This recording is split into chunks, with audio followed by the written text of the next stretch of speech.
Did you have any idea before the sexual encounter happened that it was going to be filmed? There's one controversy that seemed to have followed Hulk Hogan all the way to the grave. A victim has finally spoken up about his actions years ago, and it's a revelation so explosive that it threatens his entire legacy. Let's dive right into it. The woman, the friendship, and the camera in the bedroom. In August of 2025, 19 days after the world had been told that Terry Gene Bollea, the man that an entire generation of sports entertainment fans knew simply as Hulk Hogan, had died of cardiac arrest, a camera caught someone emerging into the Tampa sunlight. She wasn't doing anything sensational. She wasn't holding a press conference, walking a red carpet, or issuing a statement. She was wearing a sports bra and yoga pants, stopping at a convenience store, running an ordinary errand in what appeared to be an ordinary afternoon. And yet the cameras were there. The photos ran. The coverage followed. Because she was not an ordinary person. Not in the eyes of the world that had been watching her for over a decade. She was Heather Clem, now going by her maiden name, Heather Cole, the woman who had been placed at the center of one of the most explosive, far-reaching, and legally consequential celebrity privacy scandals of the 21st century. And the fact that her stepping outside was still considered a news event in 2025 told you everything you needed to know about the size and the persistence of the shadow cast by a hidden camera in a Tampa bedroom 18 years earlier. This is the story of that camera, of the friendship that made it possible, of the betrayal that made it dangerous, of the litigation that shook the entire foundation of internet media, and of the deeply personal wreckage that the whole thing left behind, not just for the wrestling legend whose private moments were captured on it, but for the woman who testified she never wanted those moments recorded in the first place, and who has been followed by that story every single day since. This is the story of why, even now that Hulk Hogan is gone, the Heather Clem controversy refuses to release its grip on his legacy, not just as a footnote, not as a punchline, but as a genuinely defining chapter in the life of the most recognizable name in professional wrestling history. To understand how this all came to exist, you have to go back to the mid-2000s, back to a time when Hulk Hogan was not simply a name, but an institution, a cultural monument built over 2 decades of championship reigns, WrestleMania headline events, film appearances, and the kind of icon status that very few athletes in any sport ever actually achieve. The bandana, the yellow tights, the cupped ear to the crowd, the leg drop. He had been doing this longer than some of his fans had been alive, but fame, as it has a habit of doing,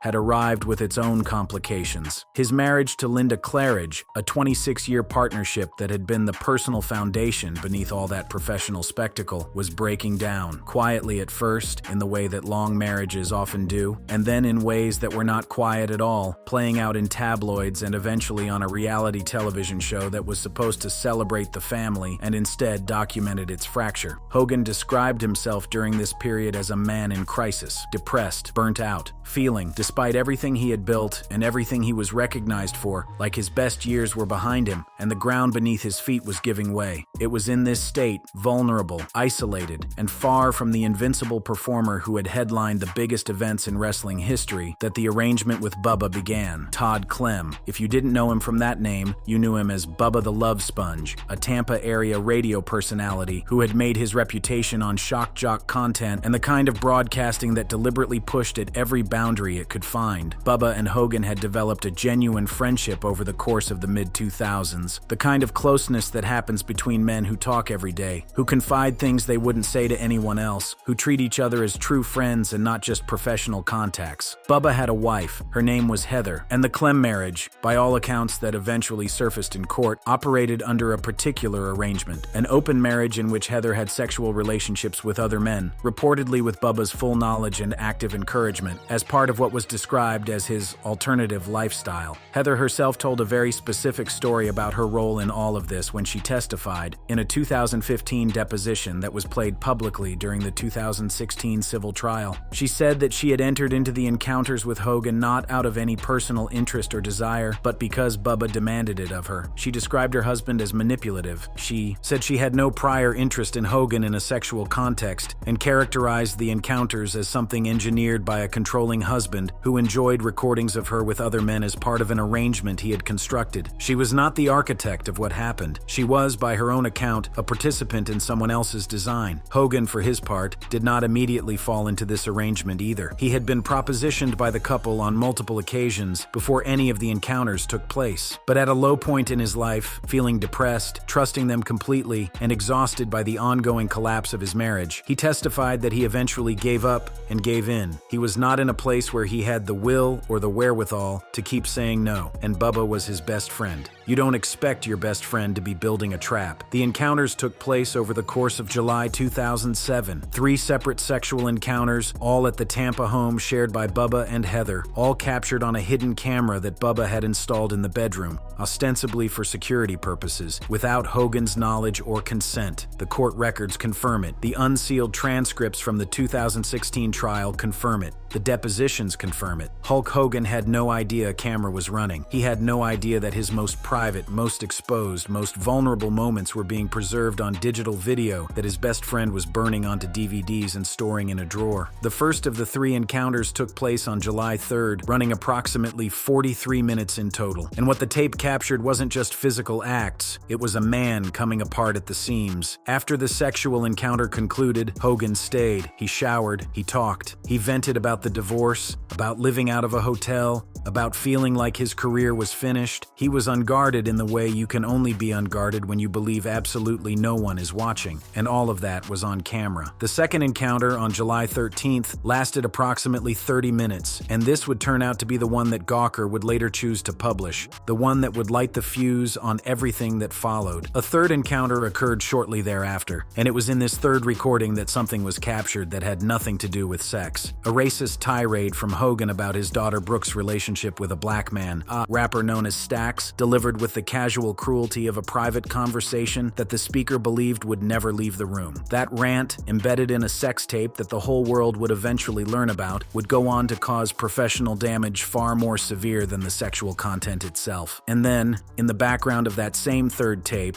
barely noticed amid everything else, Bubba and Heather were captured discussing the potential blackmail value of what they were sitting on, a detail that recontextualizes the entire arrangement. This was never just a recording made in a moment of poor judgment. There was an awareness of what it was worth. As for Heather's specific knowledge of the recordings, her testimony drew a careful line. She said she only found out that the Hogan encounters had been captured on camera weeks after the fact when Bubba showed her the DVD. She was upset. She didn't watch all of it. She asked for the tape to be destroyed. The request was not honored, and so the DVDs sat in a drawer, waiting for someone to make a decision. They waited for 5 years, and then, in 2012, somebody did.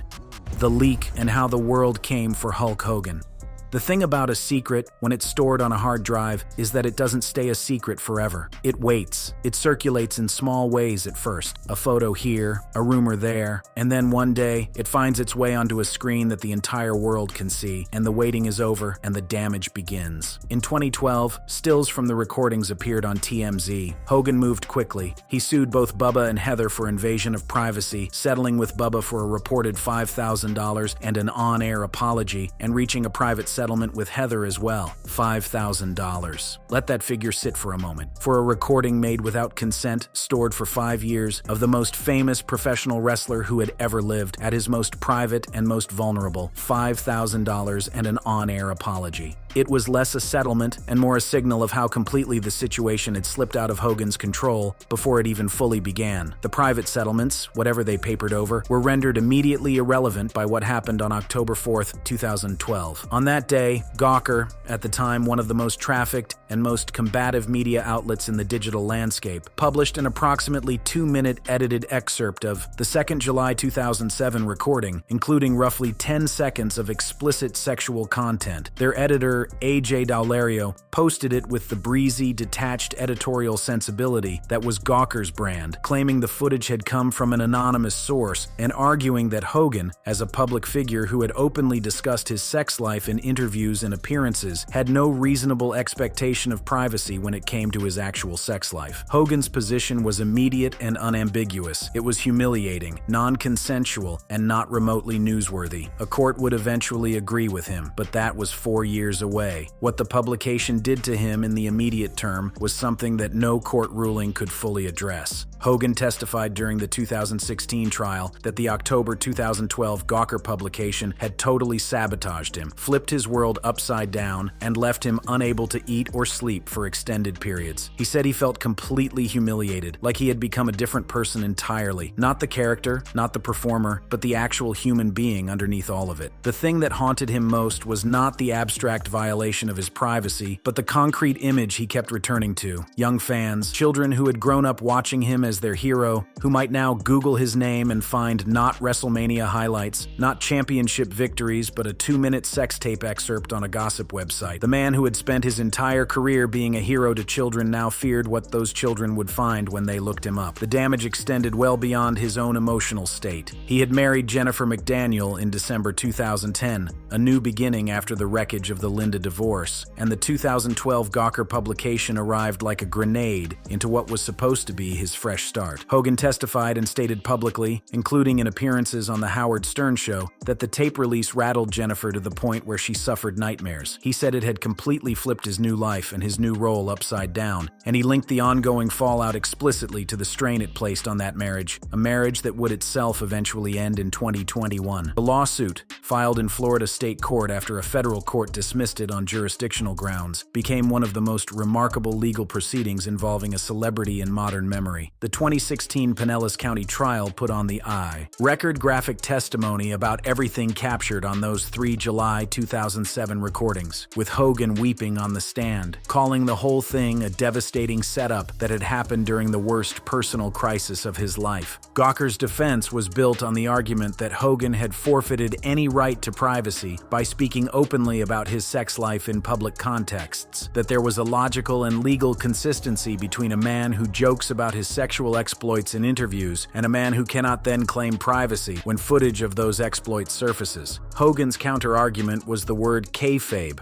the professional wrestling term for a constructed fictional public persona, and the insistence that everything he had said publicly about his sex life was part of the character, not the man. They had invaded the man. There was also a financial architecture behind the lawsuit that only became clear after the verdict was announced. Peter Thiel, the Silicon Valley billionaire and longtime Gawker critic, had been secretly funding Hogan's legal challenge, an arrangement he would later confirm publicly, describing it as a response to what he viewed as years of reckless and invasive journalism from the outlet. The involvement of a billionaire bankroller in what appeared to be a standard celebrity privacy case transformed the public understanding of what the lawsuit was really about. Not just one man's humiliation, but a coordinated effort to hold a media organization accountable in the only language it would understand. On March 18, 2016, the jury delivered its verdict: $115 million in compensatory damages, plus $25 million in punitive damages, a total of approximately $140 million.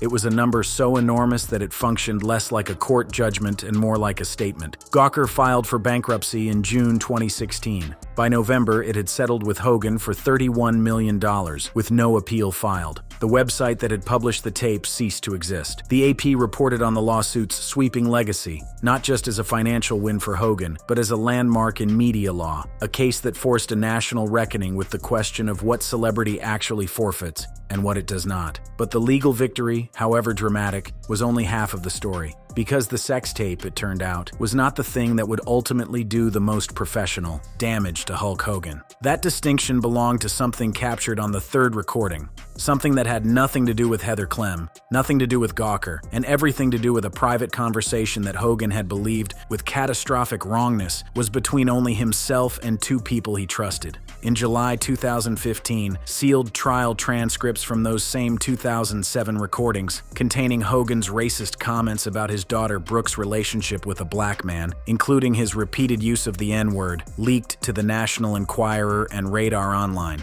The fallout was immediate and total. WWE terminated Hogan's contract on July 24, 2015. They scrubbed his name from the website, pulled merchandise, removed him from the Hall of Fame page, took him off programming, including including Tough Enough, where he had been serving as a judge. The company issued a statement saying it was committed to embracing and celebrating individuals from all backgrounds. Hogan apologized publicly, called the language unacceptable, insisted it wasn't who he was. The industry's response communicated that the apology was heard and that it was not sufficient. This was the lowest point of his later career. 3 years of effective exile from the organization he had helped build into a global phenomenon. The sex tape, as it turned out, was something the industry was prepared to work around. The racist language embedded in the same recordings was something else entirely. On July 15, 2018, WWE reinstated him to the Hall of Fame after he met with talent and reflected on the incident, but the reinstatement was conditional, tentative, and nothing like the unconditional return of a beloved legend. He came back for sporadic appearances, showed up at events, attempted a rebuild, and when he made his final appearance on WWE Raw in January 2025 in Los Angeles, helping to launch the promotion's new era on Netflix, crowds in the arena turned against him, booing the man who had once been their hero. The boos said everything that the court records could not. The scandal that refuses to be buried. There is a detail in this story that a screenwriter would be told to cut, on the grounds that it was too perfectly constructed, too on the nose, too symmetrical to be plausible in a realistic narrative. And yet there it is, in the historical record, immovable and exact. On July 24, 2015, the racist transcripts from those 2007 tapes leaked and cost Hulk Hogan his WWE contract, the worst professional blow of his later career. A moment that represented, in a single afternoon, the dissolution of the image he had spent 30 years constructing. That was the day the full weight of the secret recordings came crashing down on his professional life. And then, exactly 10 years later, to the calendar date, on July 24, 2025, Hulk Hogan died of cardiac arrest at his home in Clearwater, Florida, at the age of 71. The anniversary of his greatest public humiliation became the date of his death. You could not write it. You could not invent it. It simply happened with the indifferent precision of real life, which has no interest in what is dramatically appropriate. Major media outlets began publishing extensive obituaries and retrospectives within hours of the news breaking, and virtually every single one of them went to the same place. Not to the championship reigns first, not to the WrestleMania moments. They went to the tapes, they went to the 3 July 2007 recordings, the hidden camera, the Gawker lawsuit, the racist rant, the WWE firing, and the long, complicated aftermath that had followed Hogan through every remaining year of his life. The coverage treated the sex tape scandal not as a footnote to his legacy, but as a central defining chapter of it, woven inseparably into the same narrative as his greatest in-ring achievements. The outlet Consequence even specifically noted the eerie timing, that Hogan died exactly 10 years after the racist transcript leak that had destroyed his WWE standing. The symmetry was not lost on anyone. On that same day, July 24, 2025, the man who had made those recordings finally said the thing he had never been able to say to Hogan's face. Todd, Bubba the Love Sponge Clem, speaking to TMZ, described himself as heartbroken and devastated at news of Hogan's passing. He said that the issues between them were mostly my fault. He said he loved Hogan as a friend and was heartbroken that he would never get the chance to apologize in person. That last phrase, never get the chance, carried with it the entire weight of 13 years of silence and estrangement. 13 years since the lawsuit. 13 years since Hogan cut off contact with the man he had once trusted more than almost anyone else in his life. And now the window for reconciliation was permanently closed. The apology was real, it was sincere, and it was too late by 13 years. Bubba's relationship with the whole sordid history had been a long and public one, even before the death. As far back as 2018, he had publicly stated that he should have destroyed the recordings, or better yet, never made them at all. He had reportedly settled with Hogan for that astonishing sum of $5,000 and an on-air apology, a figure that, in context, represented less a settlement than an acknowledgement of what had happened, stripped of any meaningful accountability. And through all of it, through the lawsuit and the trial and the verdict and the bankruptcy of Gawker and the WWE firing and the reinstatement, the two men had never spoken again. The friendship that had made all of this possible, the closeness that had put Hogan in that bedroom in the first place, had been permanently, irreversibly destroyed by what Bubba built inside it. On August 12, 2025, 19 days after Hogan's death, Heather Clem was photographed in public for the first time since his passing. The images ran on TMZ and spread across celebrity and entertainment outlets almost immediately. Sports bra, yoga pants, a convenience store in Tampa, an entirely ordinary errand. And yet the coverage was extensive because in the eyes of the media ecosystem that had tracked this story for over a decade, her re-emergence was inherently significant. A visual reminder that the woman at the center of the scandal, the woman who had testified that she never wanted to be recorded and had asked for the tapes to be destroyed, was still out here, still living with this, still attached in the public consciousness to something she had specifically requested be eliminated. Heather and Bubba had divorced in 2012, the same year the Gawker publication detonated the scandal into public life. She had spent the years since largely out of the spotlight, but the spotlight had never fully left her. It was simply waiting, as it always had been, for a reason to return. That reason came back in legal form barely 6 weeks after Hogan's death. On September 5, 2025, U.S. District Judge Tom Barber granted a temporary restraining order blocking Bubba the Love Sponge from using any portion of the 2007 sex tape in an upcoming documentary he was involved in developing. The order was obtained on behalf of Hogan's estate, driven significantly by Nick Bolea, Hogan's son, who had filed to prevent what the court determined would constitute an infringement of the estate's rights and unauthorized use of the personal recordings and details they contained. The production company pushed back in subsequent court filings. The legal machinery ground on, just as it had for the better part of nearly 2 decades, as though the scandal had no interest in concluding simply because the man whose privacy had originally been violated was no longer alive to see it. The family dynamics surrounding all of this were, to put it gently, complicated. Hogan's daughter Brooke had grown up inside the public eye, on the reality show Hogan Knows Best, in tabloid coverage of her music career, and then, more painfully, in the coverage of what the third tape's racist rant had said about her personal life. In early August 2025, Brooke made what was widely described as a stunning public confession about the leaked scandal, addressing the impact of the entire ordeal on her life and weighing in publicly on Bubba's role in the ongoing narrative. She also called out others she accused of spreading lies about the family, and reports indicated she had been threatening legal action against people she held responsible for shaping the public story around her father and their family in ways she found dishonest. Post-death reporting described Brooke as having been effectively no contact with Hogan in the period before his passing, and Linda, Hogan's first wife, reportedly described the family as being in the worst mess in the aftermath of his death. The children had been collateral damage from the beginning. They had grown up on camera, their family life broadcast as entertainment, and then they had watched as private recordings, made without consent, leaked without authorization,